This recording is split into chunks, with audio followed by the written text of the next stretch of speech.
Welcome to Razor Branding Podcast with Jackie Russo. To learn more about how to improve your brand, visit brandrusso.com. Hi, welcome to Razor Branding Podcast. This is a special Thanksgiving week edition because we're talking about food. And what better food on your Thanksgiving table than some awesome Parish rice? So joining me today is Michael Frugé. Michael, welcome to the podcast. Hi, Jackie. Thanks. Hi, thanks for being here. So, Michael, I would love it if you don't mind, because I know the backstory and I think it's awesome. But if you wouldn't mind sharing your story from farmer to Acadian prairie rice to now Parish rice, kind of walk me through how you got from where you were to where you are. So it's been many years in the making. Our industry, ever since 2010, has kind of lost the quality in our rice. We used to be known around the world for our quality. We kind of set the standard for quality. And in 2010, things went downhill. And the main reason is we started growing varieties and or hybrids looking for yield, trying to produce the most pounds we possibly could, because that's what we get paid on. Once our quality went downhill, I always had in my mind, what can I do to change this or to help change this? I can't do it alone by any means. So I always wanted to put my own rice in a package, but I never could figure out how to do it without competing against the guys that I'm selling my rice to. Right. So in 2018, a really good friend of mine in Southern Illinois started growing a specialty variety from the LSU Ag Center that has higher protein in it. He put it in his own package and started selling in and around St. Louis, Chicago, Northern Illinois, and started having some success. So he and I had multiple conversations about what I should do to put my own rice in a package. And finally, one day we came up with the idea that, you know what, let's use the same variety. It's a niche variety. It's got some really good characteristics to it. Let's put it in my own package, have my own brand. He would concentrate on the northern part of the United States, and I would concentrate on the southern part. And that's when I started Prairie Acadian. My wife and I came up with the brand name because we farm and operate in Eunice, Louisiana, which is known as the Cajun Prairie. And we wanted to tie it all together to our local community, and came up with Prairie Acadian. By the time we started, Blake and I, who's the farmer in Southern Illinois, were told by some dietitians that because of the fact that our carb to protein ratio is different in our rice, we should have a lower glycemic index score, which is one of the biggest negatives in white rice or rice period, is the fact that it does not score well on the glycemic index. It's highly recommended for anyone that has diabetes or is pre-diabetic to stay away from rice. So I felt like this was a big deal. So we started an adventure trying to get our rice scored on the glycemic index. We signed a deal with Pennington Biomedical Research Center in Baton Rouge, which is owned by LSU, in late February of 2020. And then COVID hit in March of 2020 and shut everything down. So we did not have any communications with Pennington. We did not know when they were going to be back up operating to be able to run the study for us. So we started looking elsewhere. We found a lab in Toronto, Canada called Equus Clinical Research, who spends a large portion of their time scoring foods on the glycemic index. We contacted them, asked if they could do it and would be willing to do it, and they said absolutely. So they typed up a proposal, sent it to us. We signed it, sent them rice, and they had it done very quickly. We received the results back in late October of 2020, and were way better than we ever dreamed of.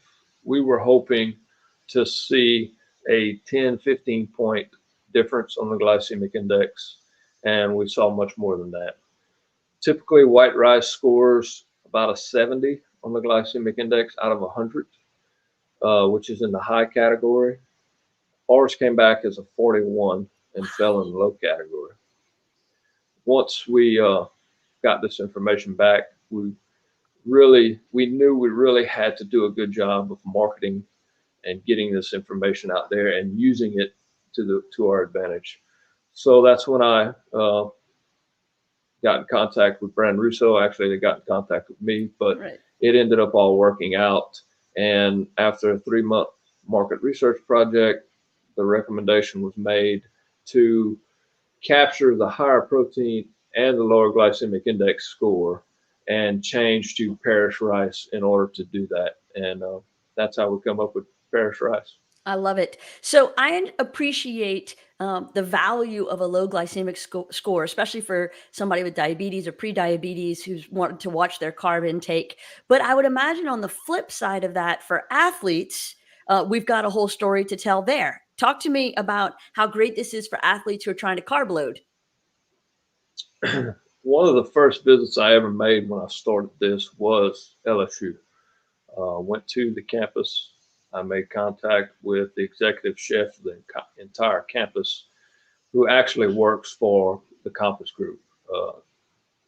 It's called Chartwell's Higher Education. He and I had a long visit, told him the story about the higher protein. At the time, I didn't know the glycemic score. And he really loved the idea and said, you know, the number one person I needed to be in contact with was the executive chef for the athletic department at LSU. LSU built a state-of-the-art training center for all their athletes. It's called the Football Ops Building. And they have just one of the most fascinating cafeterias I've ever seen. He lined up a meeting to meet the executive chef there, Michael Johnson. We sat down right before Mardi Gras in 2020, and he bought into it immediately. He brought the information to their dietitians. They were very excited about it. Started selling to them right away, and that was strictly because of the high protein. Then once we got the glycemic score back, I sent them that information, and our sales increased even more. So they started cooking it even more for their athletes. And right now, I'm delivering them about 10 25-pound bags every 10 days. Wow, that's a lot of rice. It is. But I would imagine at So some those point, athletes eat a lot of food. well, exactly. And they're tired of having peanut butter and jelly sandwiches at midnight to try to Yeah, get their protein intake for the day. Now they can do it with your lovely rice on some etouffee and they're good to go. that's right. So when we think about Thanksgiving, which is this week, obviously for those of you watching live and for anybody who's listening to the recorded version, we're recording this right before Thanksgiving Day. Talk to me about the rice dishes. What do you see as the most popular rice dish on the table for Thanksgiving usually? And is that geographically change or is it kind of across the country? It's definitely geographically. You know, that's something, if I go back to Blake targeting St. Louis and Chicago area, he's selling to a completely different consumer than what I'm selling to. If you look at the per capita consumption for the United States, it's somewhere around 20 pounds per person per year. But when you get onto the Gulf Coast, Southern Louisiana, all of the Gulf Coast, that number goes up exponentially. So we use rice in so many different ways in the South than they do in the North, whether it's gumbo, jambalaya, etouffee, a lot of different ways. I go back and talk about the quality of our rice, and one of the things is the way our rice cooks these days, and that has many reasons that we'll maybe get into later. But one of the big things with this variety that I'm growing, it's very diverse. It's very diversified. You could use it in a lot of different dishes, whether it is etouffee or jambalaya, and it's going to cook appropriately for that dish. Um, a lot of your varieties out there, if you add too much water, it's going to get mushy. If you don't put enough water, it'll be crunchy. Uh, this variety is very flexible. And if you want something that's a little stickier, you can just add more water to it, which allows you to be able to use it in whatever dish you're preparing. Now, one of our local sushi restaurants, I think, realized that to some award-winning success. Talk to me a little bit about what Tsunami's been doing with your rice. So Reed Henderson, I actually met him when he was at the LSU Athletic Nutrition Center. He worked there when I first started selling them rice. He really liked everything about my rice, the way it cooked, uh, the benefits it brought. And when he took the job at Tsunamis, he had me over there and met with their executive chef and visited with them. They don't use a whole lot of it just because of the fact that they're making more sushi than anything, and that's a whole nother different variety that they use for that. But he entered a competition 2 weeks ago. It was a fundraiser for a foundation in Baton Rouge, and featured my dish and ended up winning best of show. And he said the biggest highlight was the rice. He said he really feels that that's the whole reason he won, was because of the quality of the rice. So I'm thinking if anybody's out there shopping for rice and they want to make some educated decisions, we've got higher protein, check, lower glycemic index, check, and not just better flavor, but award-winning restaurant caliber better flavor. How does anybody buy anything else? Like, it feels to me that that's the answer right there. We're still working to get into places. We're not everywhere right now. We're still growing. The big thing is I've been doing this long enough that people are now coming back and saying that, with the low glycemic score, it really is working. It doesn't affect their blood sugar. They allow to eat rice again to some degree. It's not a fix all. Sure. I'm not going to sit here and say it solves all the problems, but it does allow people to eat some rice, whereas before they tried this, they couldn't eat any. Uh, so we're still working to get into places. Best place to get it right now is on our website, uh, parishrice.com. We are working with several distributors to get in stores in and around the Lafayette area and other places in southern Louisiana. That's awesome. I know that you have a great passion for the rice industry. You've grown up on the rice fields. And from the moment we've met, we've talked about the work you've done to try to elevate your whole industry.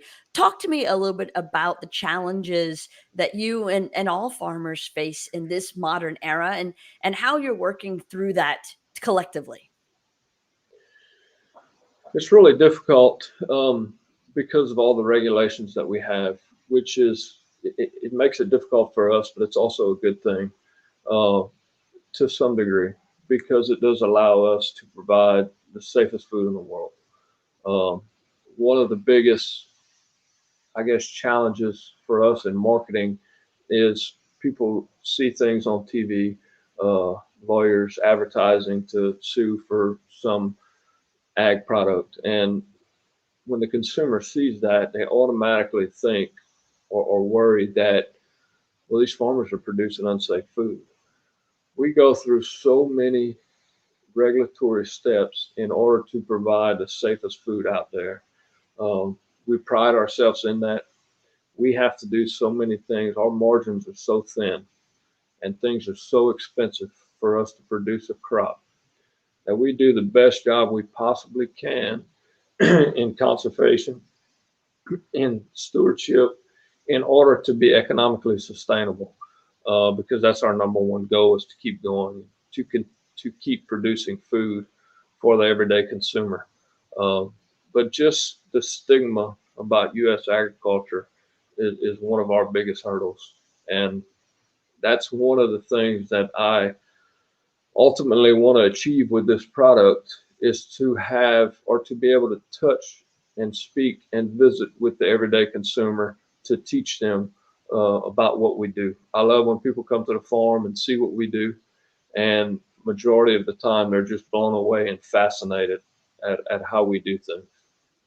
And other countries don't have the same regulations as US farmers do, right? So how do we balance the low cost, but perhaps also low quality foreign ag products with the more locally grown and heavier regulated? I feel like that's confusing for consumers sometimes, especially those that are price conscious. So it's funny you say that. It's one of our biggest discussions right now as we speak. Over the past few months, we we've really been talking about that because unfortunately, we import entirely too much rice into the United States.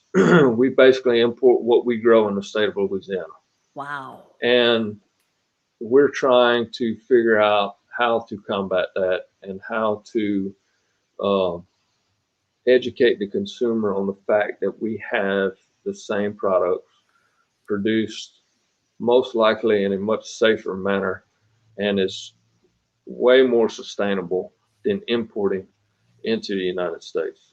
Last thing we want to do is have to depend on other countries to feed us. I know I don't want my children to have to depend on that. Um, and there's no reason we should because our products are just as good or better than anywhere else.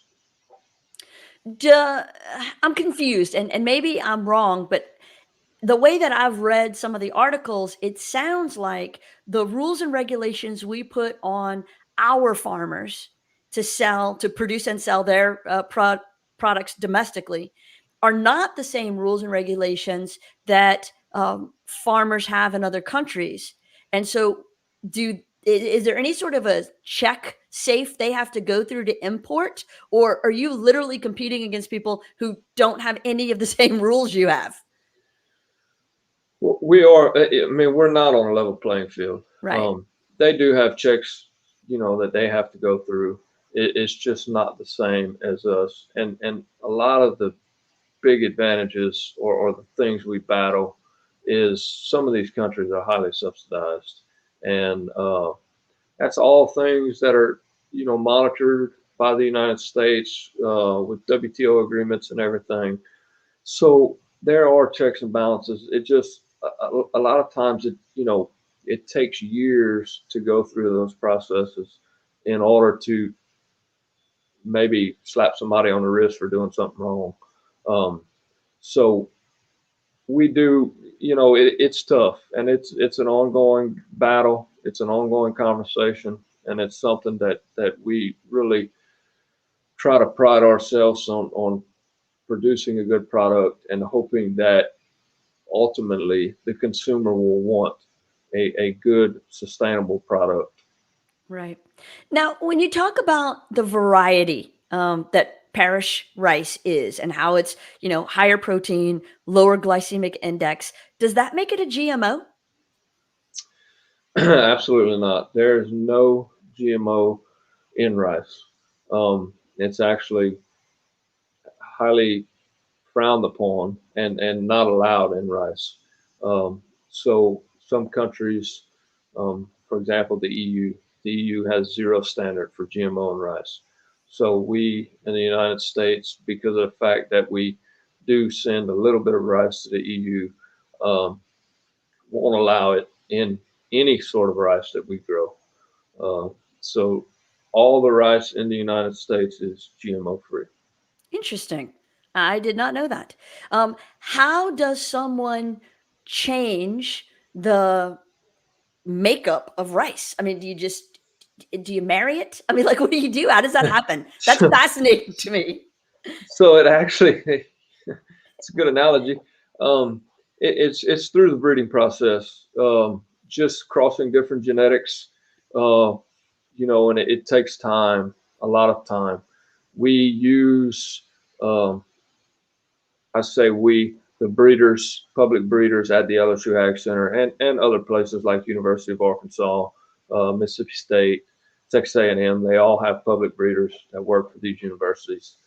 And they'll use a winter nursery in Puerto Rico which allows them to grow 2 or 3 generations in one year. Otherwise, it would take 7, 8, 10 years to develop a variety. The winter nursery allows them to speed up that process. Um, Also, with some of the new technologies they have now with DNA marker assistance, they could read the DNA of a new variety. And if they're breeding for a certain trait, they could figure out early on that that trait didn't cross over. So they could get rid of that variety without going 3 or 4 years into a process and then realizing it's not there. So they'll take tissue samples, run DNA marker on it, and be able to eliminate a particular variety earlier in the process. It also allows them to do many, many more crosses to find the desired characteristics they're looking for. I think you and I have discussed the fact that I have no green thumb. I can kill fake plants. I am fascinated by the way that plants are bred. I did not know it was breeding. Like, that's amazing to me. So it's just, it's pollination. Yeah. And they'll take pollen from one plant and implant it into another plant. And, they usually use, certain varieties that have the characteristics that they want. Maybe one is yield and the other one is a disease resistance, and they'll cross them. And once they have that, they may even bring in another variety for another characteristic and back cross it to that variety. So it's a long process, and these guys do a really, really good job. It fascinates me to sit down and visit with them. I have a really good relationship with Dr. Steve Linscomb, who was the breeder at the Rice Research Station in Crowley for many, many years. And now we have Dr. Adam Famoso, who is phenomenal.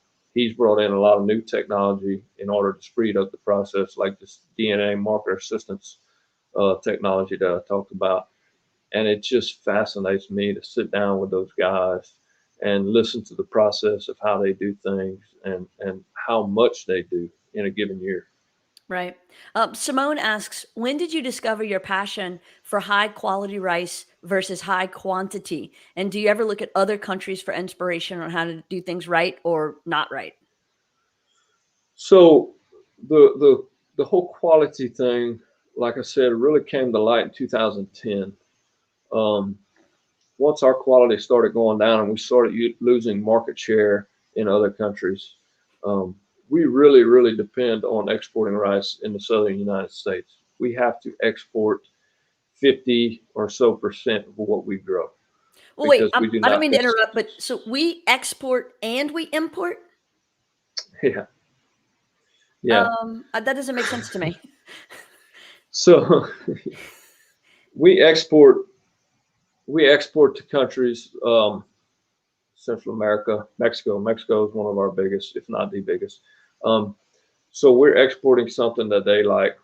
Unfortunately, we're importing. Majority of what we import is jasmine, Thai jasmine rice, which is an aromatic rice. Until the past few years, we did not export nearly as much as we do now. Our exports have really, really grown and gotten bigger every year over the past 3 to 5 years, I would say. And I think a lot of that has to do with our quality. People have found that this Thai jasmine cooks well. It cooks consistent every time. And the demand for that has really grown. We do grow jasmine rice in the United States. And that's part of the whole consumer education, is just educating people on the fact that we do grow jasmine rice here in the U.S. And it does have good quality, and it will cook the same every time because it's a one single variety in a package. Interesting. Interesting. So, do you feel that there are other countries who are embracing this quality over quantity approach that you've started doing, or are you just that far ahead of everybody else?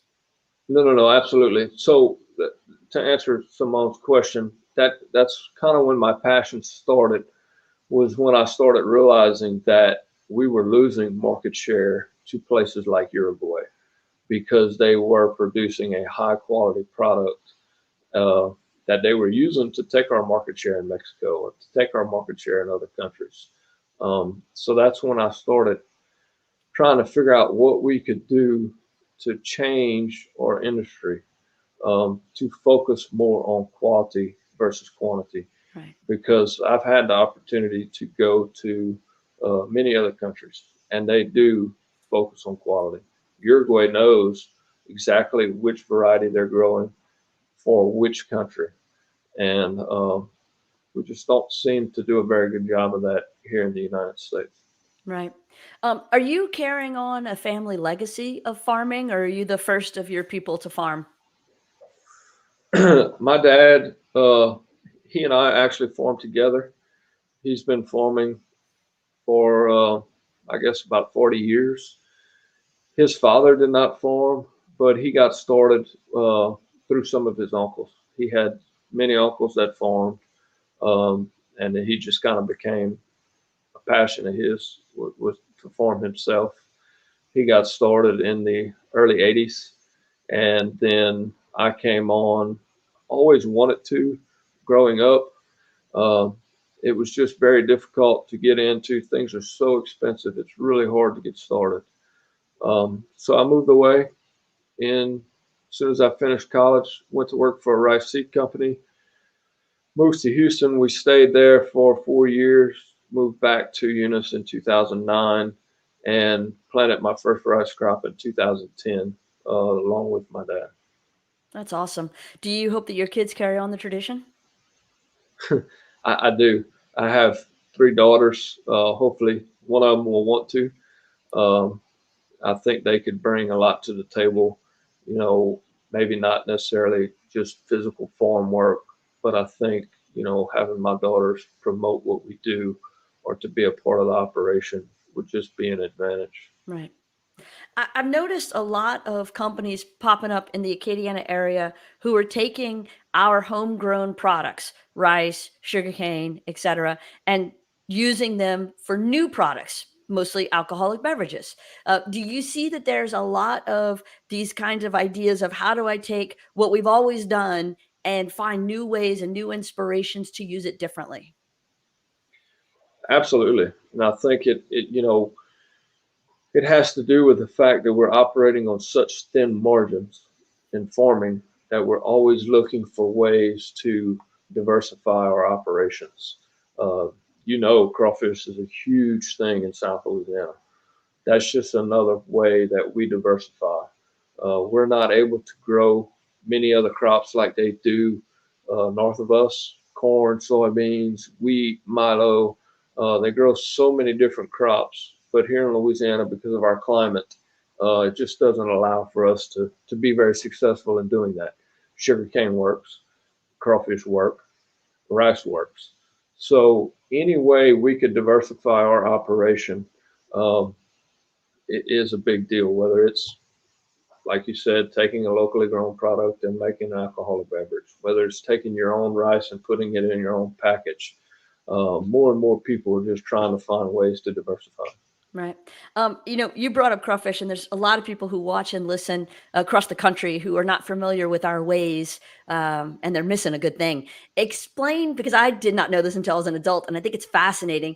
Explain how you take the same field and part of the year grow rice on it, and part of the year raise crawfish on it. That's just fascinating to me. It it is, and that's another part of educating the consumer that I really enjoy. So we grow a rice crop. We'll typically plant in early March. Um, we'll grow this out and harvest in, say, late July, early August. Uh, we'll leave these fields idle for about 2 months. And the end of September, first part of October, we'll start pumping water on the field for the crawfish.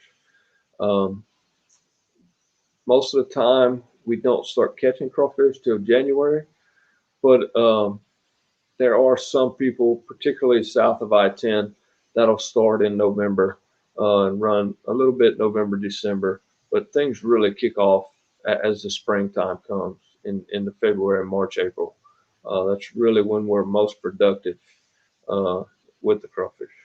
Well, that works out nicely because most people around here observe the Lenten practice of only eating seafood, or not eating red meat at least, on Fridays. And so crawfish becomes quite the lovely replacement for any meat that they're not eating due to Lenten constrictions. Um, to me, when I think about noble professions, I think about armed services, I think about first responders, and I think about farmers. I mean, it's about as Americana as you can get. And I go all the way back to when I was in high school and Willie Nelson was doing Farm Aid and John Cougar Mellencamp was singing about the plight of the farmer. And we're 40 years, which I'm going to adjust to that being 40 years ago. We're 40 years farther in now.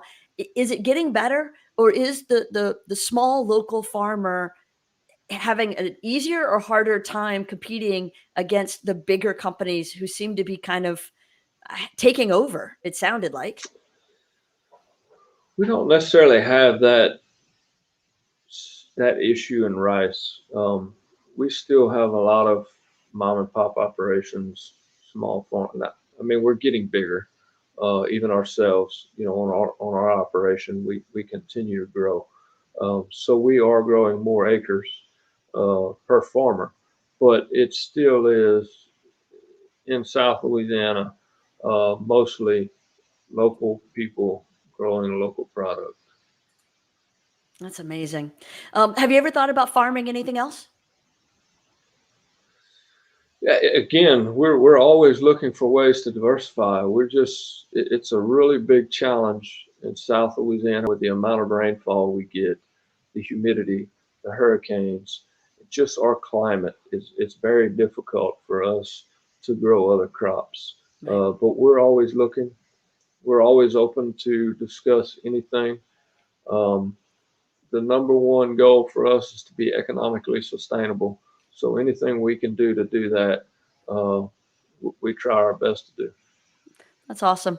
Um, I know that for most people, 2020 was really impactful to their businesses, and not being able to have people come in to their locations, having a transition, other than the times when you couldn't get in touch with Pennington because they were going through all their challenges.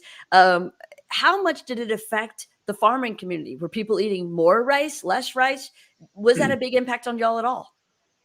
We actually the consumption of rice, when the pandemic first started, went up exponentially. You could remember seeing pictures on the local news channels of grocery store shelves being empty. Right. Everybody um, just went in and bought up everything they possibly could. So it really did not hit us hard during 2020.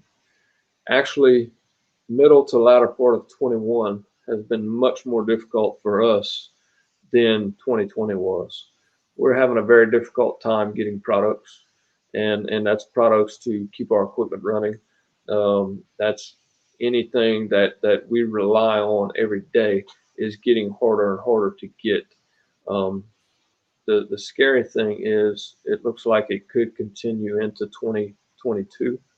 Uh, it's going to be very challenging for us going into next year if we can't get these products like fertilizer or herbicides to control the weeds in our rice crops. So it's something that we worry about on a daily basis. Hopefully, our supply chain will maybe somewhat get back to normal before we plant in the spring. Right. But it's going to be really difficult for it to turn back to 100% by then. Right. No, that's awful. And I can only imagine the impacts that trickle down is going to continue to have. Because if you don't have the materials you need to grow what you need, then the store shelves don't get filled up again. I wonder if so many people buying rice, especially, was the comfort food of it. It's filling, it's warm, it makes you feel like home and a home cooked meal. So yeah, I could see why people bought so much rice last year. They needed that And, sense of comfort. and rice goes a long ways. Sure. It's one of the only foods that when you cook it, it expands. Right. Most of what you cook shrinks when you cook it. Uh, you take 1 cup of dry rice and cook it, it's going to turn into 2 cups or 2.5 cups of cooked rice. So it goes a long ways, and I think that's why a lot of people relied on rice, not knowing what was going to happen Right. during the pandemic, how long we were going to be stuck at home or shut out from the world. Um, they turned to rice to make sure they had enough food just in case. Right. Well, that makes sense. That makes sense for sure. We have reached the lightning round portion of our podcast, which is my favorite part. And lightning. You don't have to be fast. It's a one word answer or phrase.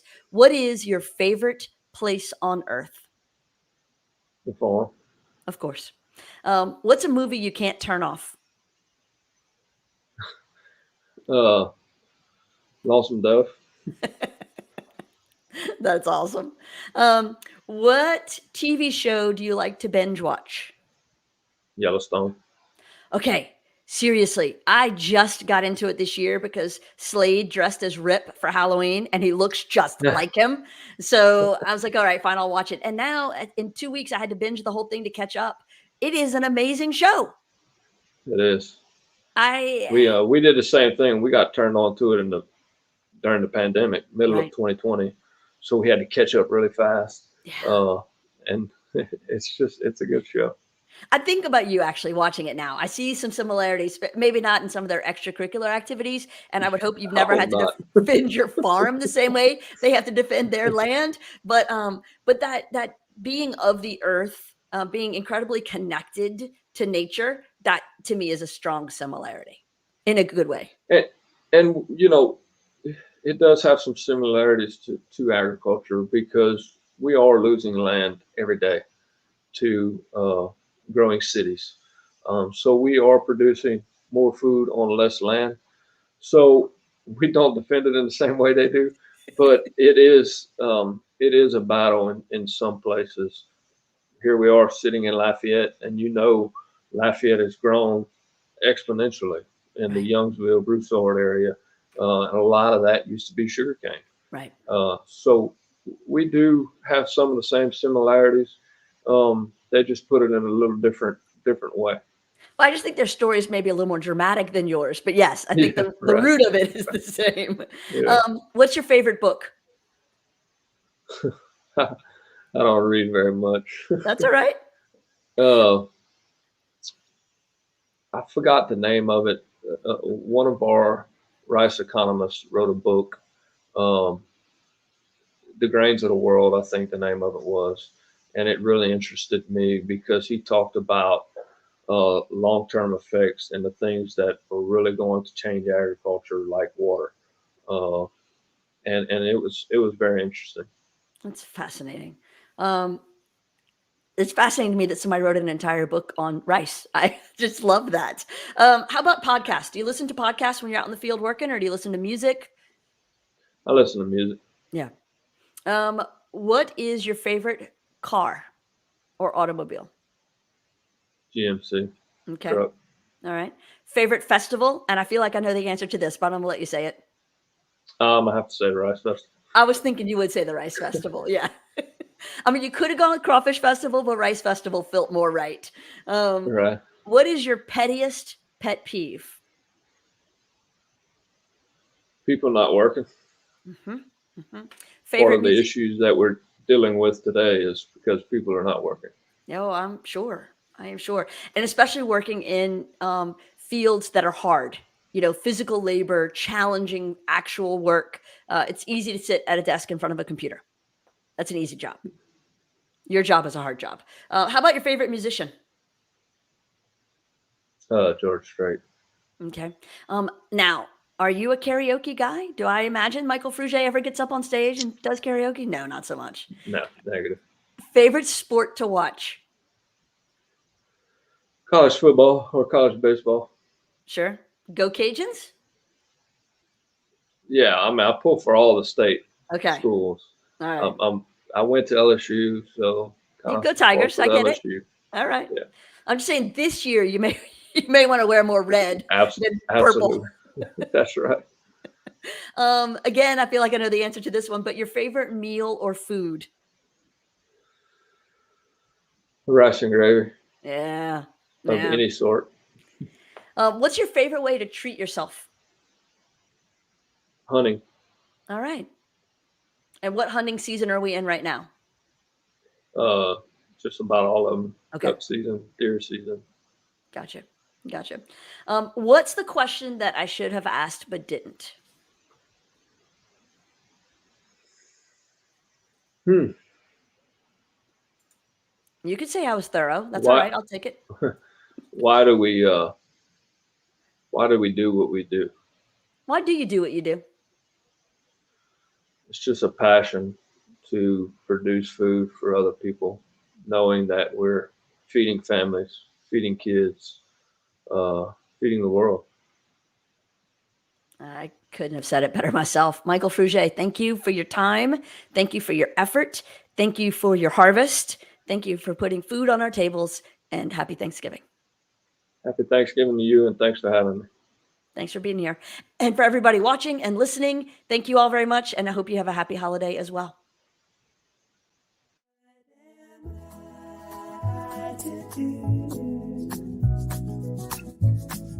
When the day is through.